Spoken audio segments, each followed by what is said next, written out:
the Rikishi Fatu Off the Top podcast. Let's go. Rikishi Fatu, all y'all ready? We the ones. Keep it locked on the Rikishi Fatu podcast. Off the top. We gon' talk about everything wrestling, everything hip hop. Keep it locked. It's time to smarten up. Damn, dude. Wait, what the hell happened to Nicki Minaj, man? I don't know. I just happened to flip through TikTok. Mm-hmm. You know, I'm not a TikTok person, but I just, I normally flip through there just to find out different recipes. Right.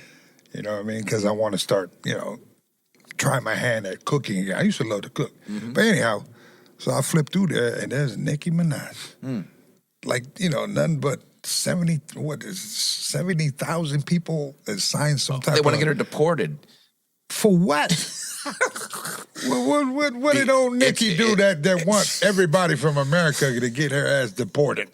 Come on now. It's because of her political affiliations. The Barbs, they weren't too kind. They weren't too fond of her political associations with one Donald Trump. So Trump. They kind of turned on her. Kind of the same thing happened like with Hulk Hogan. I'm sure like a lot of the industry of the music probably just came out the woodwork. You know what I'm saying? Like, come on, Nicki. Yeah, they turned on her for sure. I didn't see that happening. That wasn't on my 2026 bingo card. No, it was just, when you try flipping through TikTok and, Nicki, she's a very popular girl. Mm-hmm. You know what I mean? Yep. She's very popular, but damn it, I didn't see that coming. Like 70,000 people want her out of here. Yeah, well, a lot more people than that hate Trump, but that's a whole other ball game that we can go on about. But today, well, go ahead, Nicki. Fly high in Barbados. So where is it? Where is she from? No, Barbados. That's Rihanna. I think that's Rihanna. Where is Nicki from? I think she's from the Dominican Republic, Trinidad. Trinidad. All right, Nicki, go on and hit the comment. Nicki, let me know where you're from. Wherever she's from, I'd hate to see her go back there, you know what I mean? Maybe I could turn all the 70,000 people that want you to leave. Maybe we can make that, just reverse psychology on everybody. Damn, Nicki. I don't know. We all right, Nicki, be quiet. Don't say too much shit no more. Damn. 70,000, come on, Nicki. That's a lot of people. She turned heel. Oh, well. Big Kish, hey, good to see you, man. Yeah, man. Good to see you as always, man. Yes, sir. Always. We know this in professional wrestling. We know this is not ballet. That's the famous saying, right? That pro wrestling is not ballet. Yeah. So we're starting off 2026 with some injuries. And right now, we got two really young, talented athletes injured right now that are making the news right about now. First off, Jevon Evans, who just signed a contract and got promoted to the main roster on Raw less than 2 weeks ago, Big Kish. And of course, TNA star Moose was injured at TNA Genesis. So two young athletes in their prime right now injured. First of all, well wishes from here off the top podcast to both those athletes. First of all, let's talk about Moose, because that's somebody we haven't talked about here on the show at all. Are you familiar with Moose from TNA? Yeah, I like that. I like Moose. Right? I met him one time at a Comic-Con. Very respectful. Sure. This cat, I actually met him at the Mohegan Sun in, Connecticut. And, the guy just walked up to, I kind of, I seen him come from afar. So I was like, me, I'm always looking for new talent. Of course, and he stands up. And Who's walked out, man, he was nice, jacked up, and then walked up and very respectful. Yeah, so I've been a fan of his ever since. Yes, sir. Okay, and then moving along, of course, to Jevon Evans, like we just said, he just signed that contract to the main roster, Raw. Damn. Not sure if you saw the footage, but no, I haven't. Man, so this is something we've discussed on the show now before. So nowadays, when people are getting hurt in a match, they throw up the X, they'll stop the match. Of course, in Big Kish's days and before that, man, that just never existed. It was a whole another era. And I think we're all on the fence about that, but I think we all come together and agree that it is good that if someone's injured, they're going to stop it. Oh. And what happened was I was a little confused, Big Kish, because the word is the match was stopped because of concussion protocol worry. They were worried that he might have been concussed, but if you watch the footage, he comes off the top rope, I think, on his opponent in almost like a bulldog fashion, and he spikes his hand into that mat. And if anyone out there listening who's been in the ring, if you ever spiked an elbow or a hand in that ring, It's a pain like no other. It hurts. Yes, sir. So if you saw the footage, we come back from a commercial break and he's really selling the wrist, and they stop the match. First of all, your thoughts, Big Kish. Where do you move? He just psychologically, he just got on to the Raw brand and he got injured, like on his first big match against El Americano. Yeah, I'm sure he's pretty messed up mentally. You know what I mean? We don't know exactly what the deal is as far as his injuries until he get X-rays and follow up on WWE doctors. But yeah, man, the guy. I'm a big fan of that kid. Yeah. He's the high flyer, right? He does a lot of great stuff. But at the end of the day, those type of wrestlers there, there's a lot of risk involved. You know what I mean? I would say 30 seconds. Not everything can go as you plan it to go or as you figure out. You've probably done it many a times in the gym or during training and so forth, but when you're out there in front of 15, 30,000 people, it's a different environment, because your mind is speeding, you're excited, you feel like you're unstoppable, you're Superman, and then you go out there and just the littlest things can happen. Mistakes. So, I hope, I hope that, he learns, that there's sometimes do I need to do that high spot? Do I need to take, because I'm assuming everybody, when I seen the kid come out, man, he did some unbelievable stuff. And before you know it, he's up in the roster. Now he's traveling the world like he's part of the house shows. And so at the end of the day, it's like now you're there, but now you got to learn how to stay there. You got to learn how to be able to, number one, of course, you can never call it don't plan to get hurt, but that's what we do, right? You get out there at any given time, something can happen. So let's hope he's able to bounce back, and it's not a big injury where it'll have him be out, put on the shelf for months or so. Yes, sir. And you've been in this position. You were injured in a match. I believe it was your shoulder. Yeah. And this was in the Rikishi, like when you was hot on fire, right? Yeah. It was back, Attitude Era. Yes, sir. The best era, I think. Yeah, so we're going to talk about that Attitude Era. Actually, I have a question about that. But go ahead. No, what I was going to say, we talk about the injuries. That's, of course, everybody knows my story.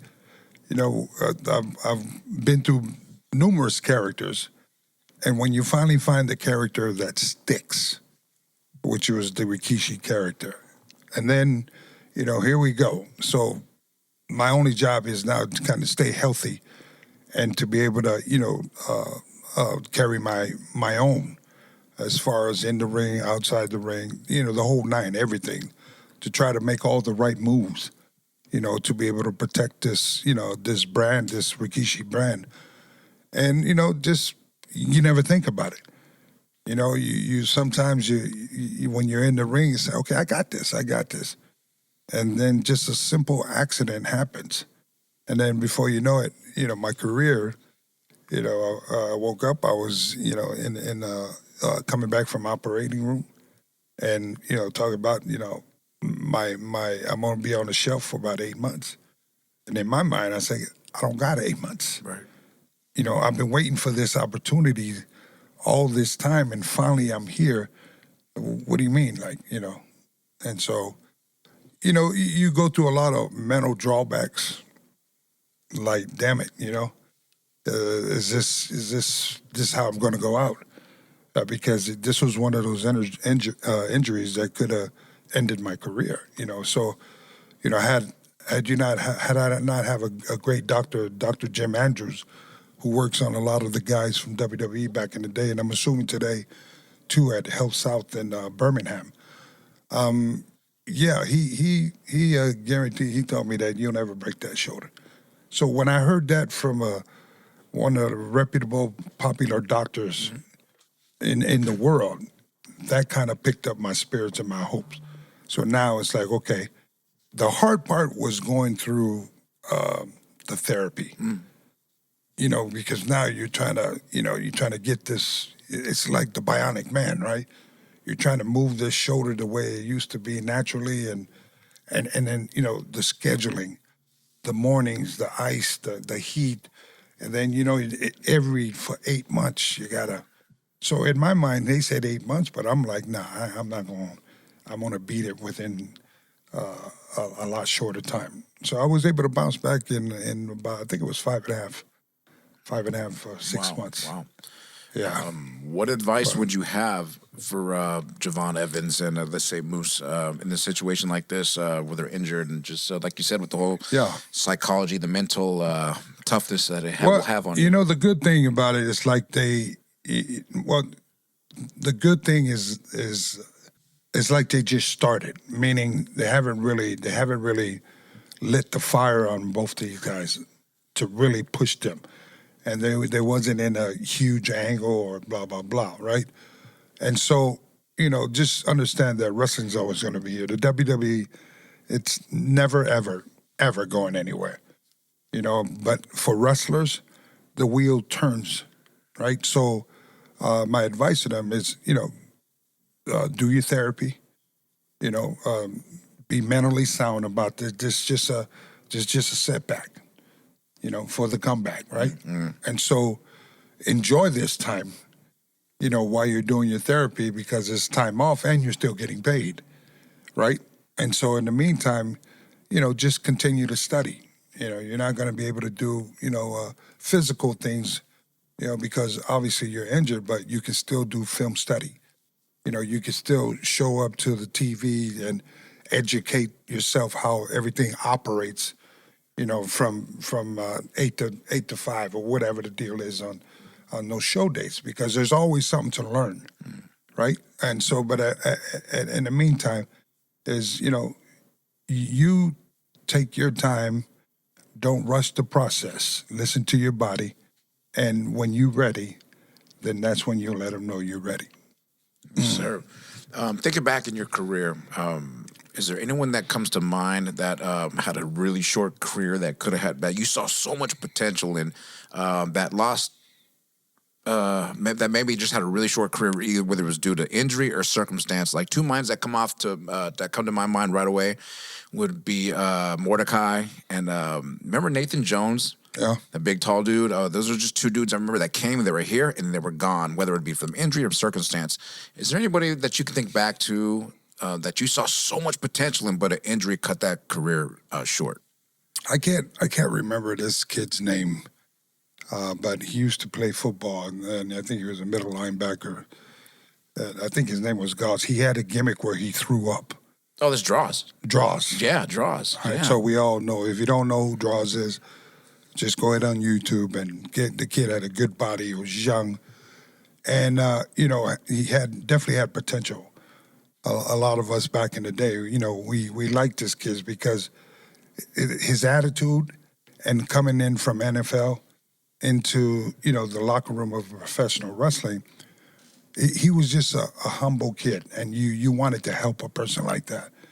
He didn't come in with a chip on his shoulder and like on wrestling, right? And so again, he was one of those guys that he was doing house shows, and when you had him work against a veteran, he could have a match, right? So he was still green in that fact, but he's a good listener and he was a good athlete. And so I believe it was one time on TV, the poor guy, he's been with us for, I don't know, maybe months or so. He was going to be, they were going to get ready to light this kid up, and then he worked against, I believe it was D'Lo Brown. Yes, sir. And, that right there, it was one move. I believe it was, land on his vertebrae or something like that, right? Yeah, yeah. Land on his vertebrae, and, within 30 seconds, we seen a strong, young, wrestler just all of a sudden, boom. You seen the accident or what happened, but we were hoping that, maybe it was just, a concussion or something like that. But when, as we all know it, today, and I think the poor guy passed away just recently or something. Sir. So my condolences to him and, his family and all the Draws fans out there. But my point is that, when stuff like that happens, to a person or just anybody in our business, whether you like the person or not, you feel for them because that's a father, that's a brother, that's somebody's son, and when, when accidents like that happen and it takes the person away for obviously, something that he loves. Otherwise, why would he be doing it? Right. It hits you in a different way as the boys. All of us as the boys, we don't want anybody to get hurt. When you're taking that type of bump, you also gonna have to know how to take that bump. How to be able to tuck your head, and if you feel sometimes like you're upside down and the person that's giving it to you is not, helping you go all the way over, or maybe the person just forgot. You have to learn how to creatively, sell yourself into that bump to be able to protect yourself. So, Yes, sir. so that's the only thing that comes up to my mind right there. And then, just accidents of different wrestlers is something that you don't want to think about. Right, right. Especially if it takes them away from, taking care of their family and doing something that they love. Yeah, that was besides Owen Hart falling, but that injury was probably the worst injury that I actually saw that live. That was on SmackDown. It's 20-something years, 30-something years, and it's still that fall that we all witness will never be erased from our minds. Yes, sir. Yeah. Because again, it's just one of those things that just so the fans know, like what we put ourselves through.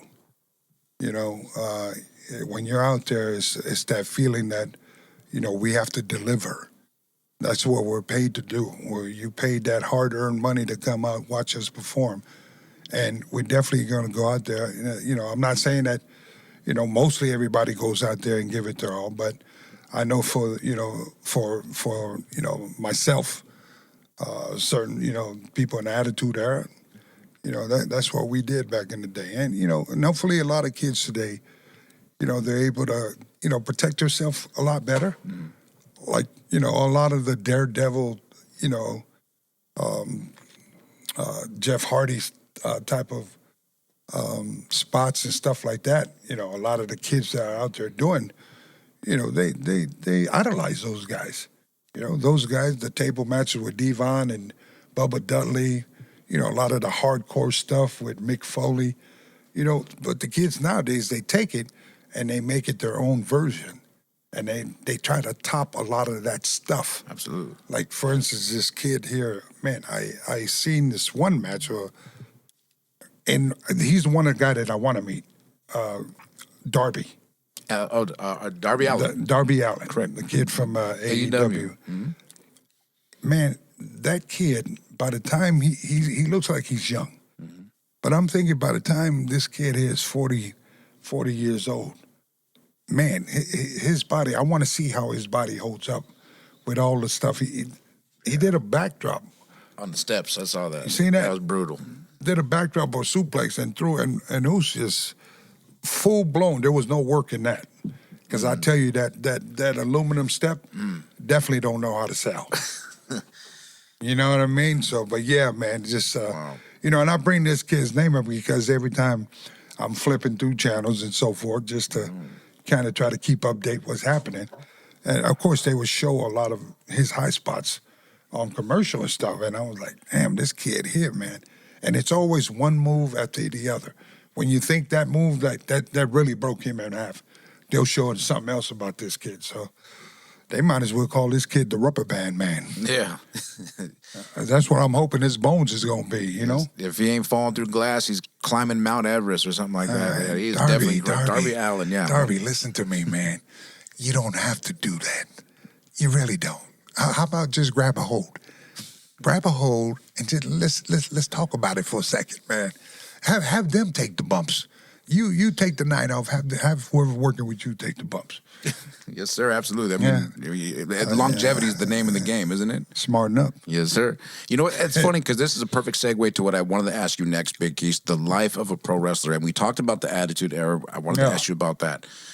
Because all these injuries we're talking about, there was a time where, I mean, you dealt with these injuries, but you still kept going. Then we all know about the 80s and the 90s, and this is your era that you were part of.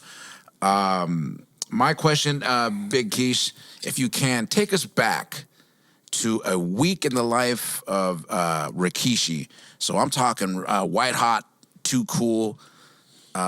Monday to Monday. What was a week like for you? Because you had to deal with a lot of these nagging injuries, and you still had to travel, make these towns, yada yada yada. What was a week like for Junior Fatu?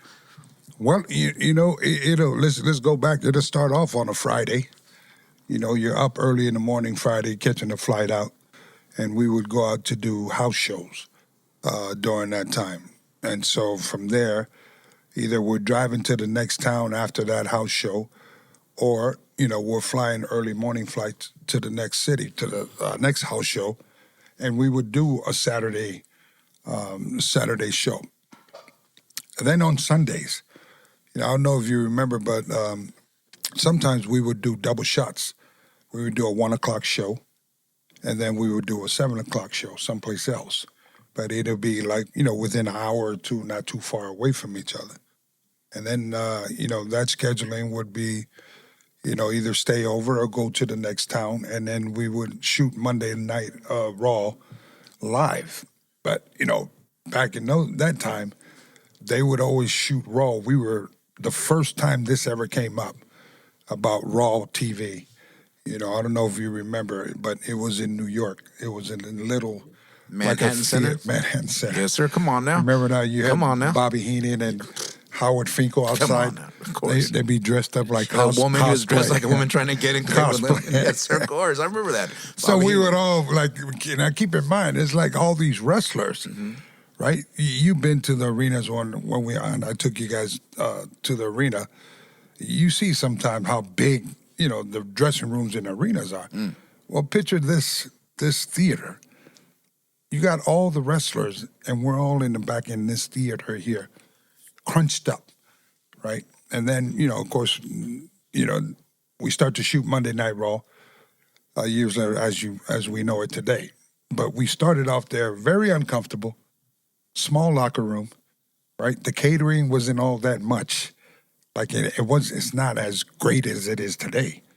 The catering, sometimes, a lot of times it was like, chicken breast, dried ass rice, some vegetables, you know what I mean? And then, every now and then there'd be some hot dogs, some cookies, and of course that's where me and Yoke went, right?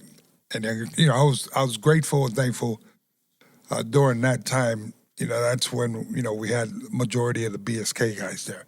But we were all in different characters. At that time, I wasn't too cool yet, right? And so we would shoot that on the Monday.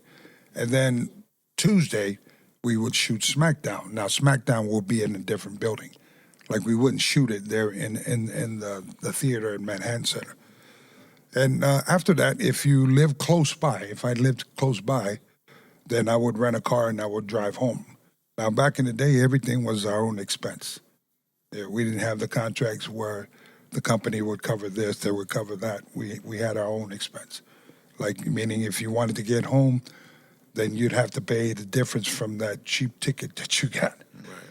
And so Tuesday SmackDown, by the time I got out, flew home early in the morning, I would get home at Wednesday morning because all the boys would catch an early flight, the first flight out.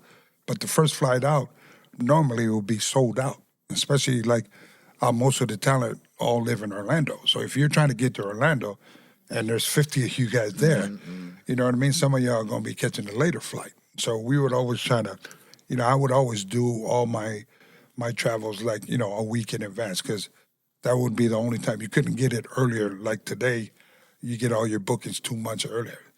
Right now, back in the day, it was 1 week. Wow. Yeah. So you would get home on a Wednesday. I would, take out my bags, see the family, right? And so by the time they get home from school, we all go grab a bite to eat. And then, the following day, which is a Thursday, I turn around, do laundry, spend time with the family. And then Friday, I'm back out the door at 6 a.m. So I'm up at 4 in the morning, and I won't be back home until Wednesday that following weekend. So you really only have 2 days off. 2 days off to unpack, wash clothes, say hello, and out the door. And that was for your whole career? The whole 200-something days out the year for my whole career, yeah. So yeah, it was. I was with WWE for 16 years, I believe it was. So I had a real good. I was blessed with a real good career. Just being in the right time at the right place, having good, solid teachers to really teach you the industry inside and out. Because you had to learn how to survive when you get there. Damn if you say something right or say something wrong. If you were green, you'd be shooting your own self in the foot, and you wouldn't wonder. You'd question, oh, I thought I had a job here. Now they say I'm fired. And so the mental part of this industry, you really have to be aware of how to control and see things come a mile away, hear it come a mile away. What is true? What is false? What is bullshit? What is for real? Right? And you can't trust everybody. Yes, sir. Right? You definitely can't trust. And I feel that this is in any business, because the guy that's at the top, you can rest assured that everybody's gunning for that guy. Mm-hmm. Like, we want that spot. I want that spot. And if you're not in professional wrestling to want that number one spot, I don't know what you're doing. You know what I mean? Especially with nowadays. Yes, sir. Nowadays, it's big moolah. And I'm so happy and so proud that a lot of the talent and the wrestling business of WWE are taking care of a lot of their talent.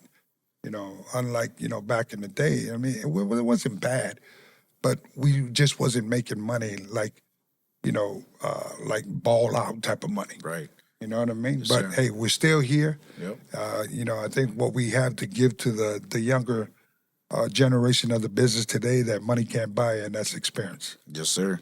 We were speaking about the Attitude Era, and I wanted to double back on that. Bruce Pritchard, a.k.a. Brother Love. I love you. I love you. Bruce Pritchard. You say that pretty good. That's because I love Bruce Pritchard. Oh, my goodness. Now you love... I Bruce, love you. Bruce, if you're listening, can I please get an autograph for my guy here? I'll be happy to pay for shipping and handling. Okay, thank you. I might as well just do all kind of, one takes like this. Give me a list of all who you like so I can just say it all at one time, right?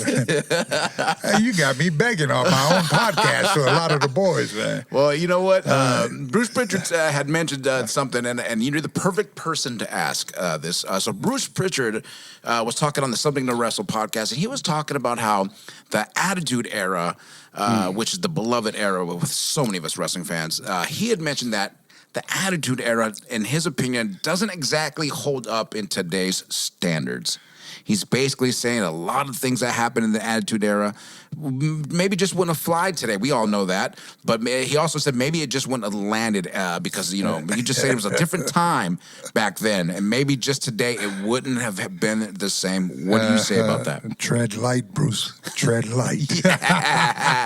One of the biggest stars from the Attitude Era right here. Well, of course, Bruce is one of the top guys in the office. Yes, sir, yeah. You know what I mean? Yeah, who would know? I mean, if anything, he would know, but yes, he's got to be able to say, say the right things. You know what I mean? Like, I beg the difference because, Attitude Era, I think we were like the boys, but also... We parenthood a lot of kids, some badass kids back in the day. Any kid that was going through something in school or just doing anything, watch Attitude Era. We'll show you a lot of bikinis and suck it and, butts in people's faces and shit. We'll scare the shit out of them in their own living room, you know what I mean? But nowadays, it's like PG, man. We can't, we can have a few malfunctions of, females' attires out there, but God forbid you do something out there that's, that's rated R. Okay. But I get it. It's a new era. Yes, it is, Big Kish. And as a matter of fact, perfect segue again. There's a former AEW star in a little bit of hot water right now. He's no longer with the company because of some past remarks he made on the internets. They were a little on the negative side. We'll just put it that way. And my question to you is, Big Kish, in today's climate, well, if you're coming up in this business, what would your advice be to a young upstart in this business on smarten up. How to carry yourself. Just smarten up. Like, what do you think? You untouchable? Come on, man. Did you realize that there's a thing called video cameras nowadays that you can bring this into at any given time? You know how it is. Yes, sir. Some people get their contact not even knowing you're being filmed. Yeah. Right? And then that ain't me. What? Yeah, it is you. Yeah. You know what I mean? You shouldn't have been there and been saying that in the first place. So at the end of the day, but that's for me, like that's that era right now. Is like it's all content. It's all what I mean. Hey, let me go ahead and just put out what I want to say. Right. Right. Yeah, hey, everybody's tough behind the keyboard. Yes, absolutely. You know what I mean? But now, because you wasn't smart, now your ass out of a job. So welcome back to the outlaw. Welcome back to the outlaw. Yes, sir. And of course, I'm referring to Trey Miguel from former AEW star. And it's like what? Who is it? Trey Miguel. Who? From the group The Rascals. Yeah. There it is. Okay. Yeah. In today's climate, everybody puts everything out there, and of course, it costs them. It shows you that things you say can come and haunt you. He apparently was made 10 years ago, whatnot, and it cost him the job today. So your advice is basically to smarten up. Just smarten up. There it is. Anything, man. I mean, how long? I'm sure you've been waiting just to get seen. I'm sure you've been waiting for an opportunity. And then when you got your contract, I am 100% sure you probably posted out there and say, I have signed my contract with AEW because you can't help yourself. None of y'all can help yourself. You gotta put your business out there just to show, I'm a professional wrestler. Yeah, well, there's a difference from being a professional wrestler and a smart wrestler, right? It's not only in the squared circle, my friend, in and out the squared circle. But the domino effect when you make the right choices or the bad choices, what hurts is your family. Yes, sir. So get that. That's the only shoot thing to me about this business is that paycheck and protecting your family. There it is. Big Kish, I want to wrap this up. I got two more questions for you. The first question is, of course, this Saturday, January 24th, Saturday night's main event. Now, of course, your nephew, the Wolfman, the Samoan werewolf, Jacob Fatu. Ow! Hey, thanks, Jake. Thanks. We posted up on the last episode. Jacob's back on Instagram. Is he on Instagram? Okay, is it Did officially you not go? him? Okay, Jacob, you can tell he don't even go look at the comments. I don't even got the new number yet. This guy's you'll see it. I posted it on my Instagram, and I even tagged Jacob on there. You go see that he posted up, and because there were a lot of fake bullshit Jacob Fatu lines that are, Instagrams out there. Okay, yeah, because I don't want to, write it and think I'm talking to Jacob, but I'm not talking to Jacob. Well, you got his number. Just call him. No, I don't. He's changed it again, apparently. But all right, here, let me get it out. I think it's what is it? Psych. Psych, I got you. Big Kish, without a shadow of a doubt, this is Jacob's biggest match. He's going up against Cody Rhodes, highest profile match thus far. What are your thoughts on this match, and what do you predict? It's going to be a slobber knocker. Slobber knocker. That's what JR would say. It will be a slobber knocker. Now, listen, you remember I said this back in the past, like you put Jacob with the right person, you're going to see the talent this kid has, right? Man, I'm telling you, whoever's going to follow that match, good luck. Yes, sir. Good luck. Because I'm going like, you know how they say 5-star match? I'm going 10. Wow. I'm going 10. Yes, sir. Hey, Cody, Jacob, trust the process. Get out there and do what you do. You both are representing legacies. Legacies. You both already know what to do.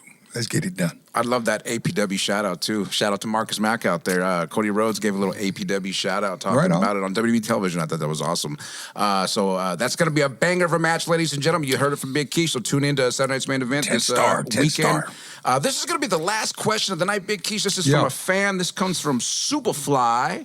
And Superfly wants to know the origin of the no-sell headbutt. Where did when you see a Samoan get headbutted, but it doesn't affect him, and he hits the guy right back, the guy goes back down and he's out. Where did that originate from? Yeah, who knows? Who knows? Like, I mean, you know our heads are as soft as yours. Yes. We're not that damn, but it goes back in the day from TV, I guess. Right? I guess the commentary is back in the day because obviously all they thought was Samoans and Polynesians were just a bunch of animals, right? And then you see the headbutt, and okay, they have hard heads. So ever since then, I guess the right thing to do whenever a Polynesian gives you a headbutt is for you to sell it. But it's like, yeah, I'm not too big of a fan of that. Yes, sir. You know what I mean? I feel that we're a lot more skilled. Way more. Even back in the day when y'all thought we didn't speak English, when y'all thought we ate raw, just dip in the water and come up with fish, goony goo goo. And years later, here we are, the biggest family in professional wrestling. We goony goo goo all the way to the bank. Goony goo goo in all the way to the bank. And there it is. So I want to say the commentary. I don't know what commentary that, I can't even think who was the commentary back in the day. Last I knew it was Lord Alfred Hayes, right? The guy with the UK, right? Of course, yeah. Lord Alfred Hayes, Gorilla Monsoon, I believe it was. Of course, yeah. Bobby Heenan, these are all good guys. That's the best. I mean, when you really listen, if you're a commentator, you want to listen, get some skills practicing, go listen to the words of these guys' vocabulary. That would have been great. Yes, sir. If they would have had a book of professional commentary, how to be the greatest commentary of professional wrestling of all time, you'd see TMD in there. Hashtag Goonie Goo Goo. Goonie Goo Goo. Big Keys, do you have any final words? Yes. Nicki Minaj, stay out of trouble, damn it. Stay out of trouble. And remember, it's free to be kind and always, always smarten up. And we out. That was a good one. Yes, sir. Jeez, that was good. Goonie Goo Goo all the way to the bank. That's right. We just dip our head in the water and come up with fish. Come on. I haven't heard that since Eddie Murphy. Yeah, man.